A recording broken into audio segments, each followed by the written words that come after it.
ni kuhusu kufungua Kariakoo. Nafahamu kulikuwa na kampeni kubwa ya kuifungua Kariakoo. Kariakoo sasa imefunguka ndugu zangu, si kwa kiwango cha 100%, lakini kwa sehemu kubwa imefunguka. Shukran sana kwa Mheshimiwa Rais ambaye katuagiza au kaagiza mamlaka za mkoa wa Dar es Salaam zijipange na tupangane. Mheshimiwa Rais alitumia neno kapanganeni. Nani machinga anakaa wapi? Mfanyabiashara mkubwa anakaa wapi? Boda boda anakaa wapi? Mama lishe anakaa wapi? Mwenye guta atakuwa wapi? Ndio kazi aloielekeza kiongozi wetu mkuu wa nchi, mkuu wa mkoa wa Dar es Salaam na mkuu wa wilaya ya Dar es Salaam. Lazima tuwape kongole, wamefanya kazi kubwa na wanaendelea kupanga. Kwa hiyo tunaendelea kupangana Kariakoo. In next few days hakuna mtu ambaye tena atasema siwezi kuja Kariakoo kwa sababu kuna msongamano, siwezi. Hakuna. Kila mtu atakaa katika mahali anapostahili. Wote tutapata riziki. Kuna wafanyabiashara watapata riziki, wamachinga watapata riziki, wafanyabiashara wenye maduka watapata riziki. Maduka yao tena mbele hayatakaa watu kuziba, sababu nao walikuwa na kilio chao. Makaro, mifereji ya maji taka, mmejua kazi tulioifanya. Tulipoingia tulisema hii ndio jambo la kwanza tulipochaguliwa tu, na tumelianza vizuri kweli kweli. Na nimshukuru mkurugenzi wa halmashauri ya jiji ya Dar es Salaam kakaangu Ali Huruma na watu wa DAWASA wametusaidia kweli. Kariakoo sasa hivi, ile ukipita Kariakoo ilikuwa hivi haipo, na ikitokea tu haraka haraka tunawahi. Na mimi kwa kutaka hili jambo nilisimamie kwa ukaribu, nimehama Masaki, muacha kule, nimekuja site, yani naishi site. Yale matatizo, changamoto za Kariakoo nizifilmi mwenyewe kwetu Kariakoo, lakini katika kutafuta maisha unakwenda huku bara unakaa huku. Nimeondoka ili zile changamoto, si mifereji ya maji taka, si wa machinga, si boda boda, nizifil tabu zinazopata watu, malori ambao wanapaki tu wakati mwingine barabarani bila sababu. Sasa tunaanza kuiondoa, tunaifungua. Lengo letu ni kila mtu afaidike. Labda nyinyi hamjui, niwaibie siri. Kariakoo ndugu zangu, ule mzigo unaoingia pale na meli kutoka nchi tofauti tofauti pale bandari ya Dar es Salaam, wanasema 40% ya mzigo wote unaotoka bandari ya Dar es Salaam, 40% unaingia Kariakoo. Yani uone uzito wa Kariakoo. Yani mingine inaenda Kongo, mingine Zambia, mingine Malawi, mingine inaenda mikoani, lakini 40% ya mzigo wote. Na hii kaisema manager wa bandari Dar es Salaam, Abed Galus, kaisema very clear, 40%. Yani uone how Kariakoo is big. Kwa mimi sio diwani na Nyampipi. Yani 40% ya mzigo unaotoka bandari ya Dar es Salaam unakuja Kariakoo. Kariakoo kwa umuhimu wake, yani ni mkoa wa kikodi. TRA umetokea, kuna mkoa wa kodi wa Kariakoo. Hakuna mkoa mwingine wa kikodi nchi nzima hii ila Kariakoo. Tunaingiza a lot of money kwenye mji huu wa Dar es Salaam na Tanzania kwa ujumla. Kwa hiyo lazima kuwe na uspecial fulani hivi, na ndio maana Mheshimiwa Rais ameagiza watu tukajipange, kila mtu atumie hiyo fursa ya kibiashara iliyopo pale, bila kuwasahau watu muhimu sana wa kazi. Wakati mwingine tunazungumza wafanyabiashara, wa machinga, boda boda, mama lishe. Kuna watu wameilea ile Kariakoo years and years. Kabla hizo biashara kuanza kustawi, kulikuwa na wakazi wamekaa pale kwa vizazi na vizazi na vizazi. Sababu Kariakoo pamoja na sifa zote nilizozitaja ndio kata kongwe zaidi katika Dar es Salaam. Yaani ule mji wa Dar es Salaam ulianzia Kariakoo, huko Kivukoni, Kisutu, ndio Dar es Salaam. Zamani maeneo mengine yote yalikuwa mapori tu. Yote hayo, yote mnawasikia, yote. Mwisho mji ulikuwa pale Ilala kidogo Magomeni ulisogea. Lakini Kariakoo ni kata mama. Kwanza kongwe, kibiashara ni kata ambayo inaingiza mapato mengi. Ndio maana TRA pale ni mkoa kabisa kama ilivyokuwa mkoa mingine, Rukwa, mkoa wa Kigoma, mkoa wa Singida. Kariakoo ni mkoa kikodi. Ni mkoa. Sasa kuna jamii hatuhitaji sana, lakini hii ambayo imebeba dhamana ya Kariakoo kwa miaka, wakazi nao wana haki zao. Tuko tunalia wakati ule, mmekumbuka gorofa lile liloanguka. Lile gorofa limeua makumi ya watu. Kuna gorofa likaungua moto wakati wa kampeni. Mimi nikaja nikasema, ndugu zangu, hatuwezi kuendesha nchi yetu hivi. Fikiri yule mkazi kule anayekaa juu gorofani, anatokaje pale asubuhi kupeleka watoto wake shule, kama chini hapo kuna mameza, kuna maguta, kuna bodaboda, hakuna hata nafasi ya kupita. Kwa hiyo tukawaambia viongozi wetu, alhamdulillah, mimi namshukuru sana DC, tumeenda naye bega kwa bega. Ndugu yangu Pogolo, bega kwa bega kuhakikisha kwamba tunaifungua Kariakoo. Leo ili ambulance inaingiaje Kariakoo? Ilikuwa haiwezekani, nyinyi mashahidi. Si mnaenda kununua pale bidhaa, unaweza kaingiza ambulance. Mgonjwa kishatokea kule au mzazi anataka kujifungua, tutamtoaje kule juu gorofani aje kwenye ambulance bila kuifungua Kariakoo? Kwa hiyo kinachofanyika sio kwamba kuna kundi tunaenda kunaona baadhi ya mitandao yani kama vile watu hafukuzwi machinga, hafukuzwi, hakuna atakayeondoka Kariakoo kwa maana ya kufukuzwa. Lakini lazima tujipange, mitaa ipitike, lazima. No way kwamba mji unakuwa hivi. Sisi tunasafiri kidogo, alhamdulillah, tunaona miji ya kibiashara ilivyo. Kwa hiyo hii dhamira ya Mheshimiwa Rais ya kututaka tujipange, ambayo kusema kweli Mheshimiwa mkuu wa mkoa, mkuu wa wilaya na mbunge wetu, sisi tuna bahati mbunge wetu sasa hivi ndio spika, wamekubaliana na wanamuonyesha nia ya kusaidia watu wa Kariakoo, jamii ya watu wa Ilala, jamii ya watu wa Dar es Salaam na wa Tanzania kwa ujumla.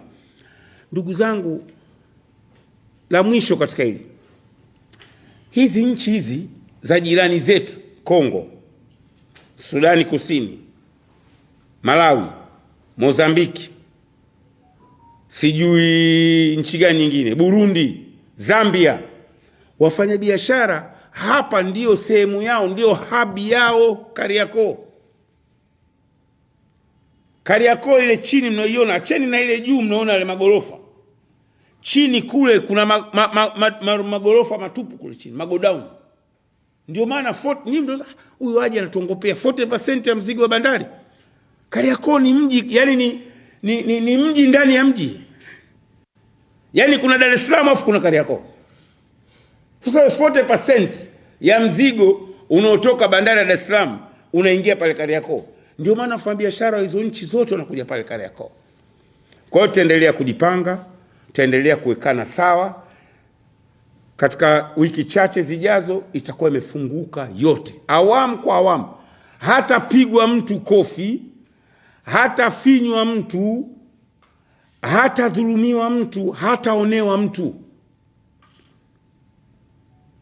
Yani maana kuwa kiongozi ni kuwa karibu na watu, lakini wasionee watu. Hawa machinga pia nao ni watu, lazima tuwape haki zao. Waendesha bodaboda wanatafuta riziki zao, tuwaweke tu, bwana nyie bodaboda mtakuwa mnapaki hapa. Sababu bodaboda wale sio wapokea, unajua mawinga kachukua mzigo duka fulani peleka sehemu fulani, choma anakuja anachukua mzigo anaondoka. Lakini sio kwamba haiwezekani. Malori lazima yawepo, lakini kwa utaratibu gani? Maguta lazima yawepo, kwa utaratibu gani? Kwa hiyo tunaendelea kujipanga. Nimshukuru sana Mheshimiwa Rais. Hili nimetumwa na watu wa Kariakoo niliseme. Hasa yangu alikuwa hayo. Najua na nyinyi mna yenu. Sasa leo sio siku yake. Leo siku yake ni hayo mawili. Mkanitangazie mashindano yangu. Mnanisaidia. Mwaka jana mmenisaidia sana. Sana, sana, sana. Mli hype. Na mimi mwenzenu, mimi nimetokana na nyinyi. Mimi nimekaa kwenye industry. Sasa huu mwaka wa 25, 26. Kwa mimi mwenzenu, wengine hamjazaliwa, mimi nipo. Mwaka 2000 kuna watu hawajazaliwa. Lakini mimi mwaka 2000 ndo naanza kazi pale Radio Uhuru. Kwa mimi kaka yenu, mkubwa wenu, mnisaidie. Haya mashindano yakifanikiwa, mmefanikiwa nyinyi, na ninyi mnasema bwana sisi waandishi pia tuna mashindano yetu bwana. Tuna mashindano, ni sehemu yangu. Kwa hiyo naombeni mnisaidie, lakini pia muione Kariakoo ni yenu. Msiogope. Na kuna fursa pale nyingi. Nje kutumia hizi fursa. Acheni kukaa tu kila siku umebaki na kamera tu, kila siku kalamu. Na nyinyi tafuteni fursa za kibiashara. Ndugu zangu wanahabari, msikae tu mkaendelea kupiga mark time kila siku mnaajiriwa tu. Hapana, hapana. Mimi nafurahi kuona na nyinyi mnanyanyuka kimaisha. Na nyinyi mnatafuta fursa zilizopo kujiendeleza kimaisha. Msitegemee maisha yale yale kila siku utabaki pale pale. Hapana, hapana. Lazima mtumie fursa. Kuna mikopo ya vijana, kuna mikopo ya walemavu, kuna mikopo ya kina mama. Muitumie kweli kweli. Yaani ipo mikopo. Mimi unajua zamani nilikuwa wakati mwingine wanasiasa wanapiga porojo. Na naona yale mafungu ya mikopo. Mimi si niko kwenye vikao vya halmashauri ya jiji, naona ile hapa fungu ile hapa la mkopo ile hapa. Wakiangalia vijana hawajajipanga. Tena yako mikopo ya vikundi, na kwa sheria sasa hivi hata mtu mmoja mmoja, ili mradi wewe umejipanga tu kwa mujibu wa kanuni, unakopesheka. Kuna 10% ya mapato yanakwenda kwenye mikopo inawahusu nyinyi. Lakini hapa wallahi nikiwauliza nani hapa kajiunga kwenye kikundi cha, hamna hapa hamna. Hapa nikiwauliza nyinyi, mna online media chungu mzima. Mmeenda kuomba mikopo, mkajimobilize, mkakaa mkasema sisi tunaweza tukaombe mkopo. Hakuna. Waandishi mko zaidi ya 100. Lakini ukimwuliza mmoja mmoja wewe umeomba mkopo, 10% ipo kwenye manispaa yako unaoishi. Acheni uoga. Mikopo ile sio kwa ajili ya watu fulani, na nyinyi inawahusu. Sawa? Haya, niulizeni maswali. Najua mna maswali mengi lakini sitayajibu. Ningependa maswali. Niwaambie mimi bwana, katika mtihani nilionao haya malori. Kwanza wafanyabiashara, unajua hawa matajiri wote wakubwa wa nchi, kila unamsikia huyu tajiri yupo Kariakoo na interest, aidha kwa biashara ya majengo au biashara kama hivyo za malori na nini. Kila mfanyabiashara unemjua wewe yeyote ule mkubwa yupo Kariakoo. Na wengine ni rafiki zangu, wengine ni mabosi zangu. Sasa nimejaribu kuzungumza nao. Tuna malori pale yanazidi uzani. Barabara zetu zile hazimudu kupokea mizigo mizito ya tani 40, tani 30 ya tumudu. For the future, kwa sababu tuna mapato mengi tunaingiza, na kwa sababu kuna biashara kubwa inayotoka bandarini kuja Kariakoo, lazima sasa tuanze kufikiria kwenye zile main roads za Kariakoo ziwe za zege. Tuanze kufikiria, sijasema tutajenga mwaka huu. Yaani ianze kuingia katika ubongo wetu huko mbele ya safari. Sababu hebu ngojea, 40% ya mzigo wa bandarini unakuja Kariakoo. Kwa sasa hivi ukisema uzuie labda juzi nipambana kule na makontena. Mmoja ya bosi wangu mkubwa kabisa akanipigia akasema, wewe mtoto we nazuia lori langu. Nikacheka nikamwambia ndo nitafanyaje bwana, niko kazini. Lakini hebu tuwe sasa realistic. 40% ya mzigo unakuja pale. Ukiingiza vile virukuu itachukua miaka mingapi? Container la 40 feet kuingia pale itachukua miaka. Watu, malalamiko ya wafanyabiashara kutopata mzigo wao kwa wakati sasa yatakuwa mengi sana kuliko ilivyo sasa. Kwa hiyo wakati huu tunazikabili hizi changamoto, tuje na majawabu ya muda mfupi, lakini future yetu ituelekeze sasa. Unajua mji wa Kariakoo kama nilivyojitapa nao na kujinasibisha nao, hauwezi tena kuwa sawa na mji mwingine au kitongoji kingine. Barabara ya lami ya Kariakoo haiwezi uzito wake haiwezi kuwa sawa na barabara inayojengwa kwenye kata nyingine. Lakini wale waliwahi kushauri kuhusu reli kwamba kwa nini hawajatengeneza mipango mizuri kama wameweza kuweka SGR kusiwe na reli inayotoa mizigo direct kutoka pale bandarini kuleta pale, kwamba labda ni behewa tu zinaingia tatatu lakini zinarahisisha. Ndugu wangu, hizo ndo akili za kikubwa, yani hizo ndo fikra ambazo sasa sisi tuliopewa dhamana tunatakiwa tukazipiganie. Mimi nakuhakikishieni kitu kimoja tu, tuna mkurugenzi wa halmashauri ya jiji, tukimtumia vizuri Kariakoo licha kwamba itafunguka, lakini anazo plan. Juzi nilikuwa na mahali nikakuta, mimi pia ni mwenyekiti wa kamati ya mipango miji pamoja na ujenzi wa barabara haya, mipango miji na mazingira. Nikakuta barabara inajengwa ya lami, mifereji hakuna. Nikawaambia haiwezekani. Yaani hatuwezi kwa tuna plani ya kujenga barabara bila mifereji. Barabara hii baada ya muda wa mwaka inakufa. Mtaani kwangu mimi nilipozaliwa imepigwa lami fresh kabisa. Namshukuru halmashauri ya jiji na mheshimiwa mbunge Zungu. Lakini hakuna mifereji. Maana yake nini? Baada ya miezi 6 ile barabara inaharibika, inabidi tena Mama Samia aelekeze hela nyingine stoke ijengwe barabara, which is totally wrong. Tunapojenga barabara, nimwambia watu wa TARURA, lazima kuwe na budget stahiki ya mifereji. Otherwise, toko tunafanya mark time, kila siku tunajenga barabara. Hela nyingi natoka kwa ajili ya barabara. Barabara peke yake zinachukua hela nyingi ya mapato ya halmashauri ya jiji na serikali kuu. Sasa tumsaidie Mheshimiwa Rais. Hilo unalisema la reli, jambo jema, na tupeni time, lakini na kuhakikishia huu mji kuna kelele unaziona mitandaoni siku hizi na kwa kidogo nasema wacha, lakini in next 2 years Dar es Salaam ukichanganya na ile mradi mkubwa unaojengwa ule wa kutoka Jangwani ule ambapo pale tunajenga na uwanja mzuri pale Young Africa, tunajenga kitu pale kali, kanihakikishia napeleka kitu pale si cha kawaida. Kutakuwa na Dar es Salaam itabadilika.